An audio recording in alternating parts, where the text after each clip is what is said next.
দেখুন, এটা আমাদের ভারতীয় সংস্কৃতি এবং সনাতনী আস্থার প্রকাশ। এই উৎসবকে নানাভাবে বানচাল করার চেষ্টা হয়েছে। সনাতনীরা ধর্ম পালনের ক্ষেত্রে কোনো বিধিনিষেধ মানবে না। তো আমরা শান্তিপ্রিয় সনাতন, আমরা কখনোই এমন কোনো কাজ করব না যেটা আইন ভঙ্গের পর্যায়ে পড়বে।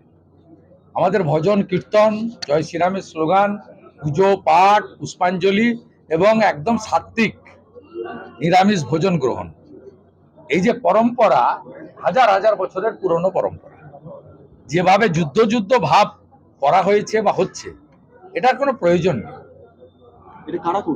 আর মুখ্যমন্ত্রী আজকে শুভেচ্ছা বার্তা দিয়েছেন রাম ছাড়াই রামনবমী, অথচ কয়েকদিন আগে ঈদের শুভেচ্ছা দিয়েছিলেন সমস্ত ধর্মীয় আবেগকে সম্মান দিয়ে। এটা করবেন না।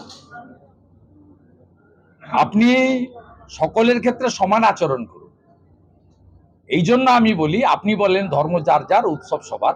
আমি বলি ধর্ম যার যার, ধর্ম রক্ষা করার দায়িত্ব তার তার।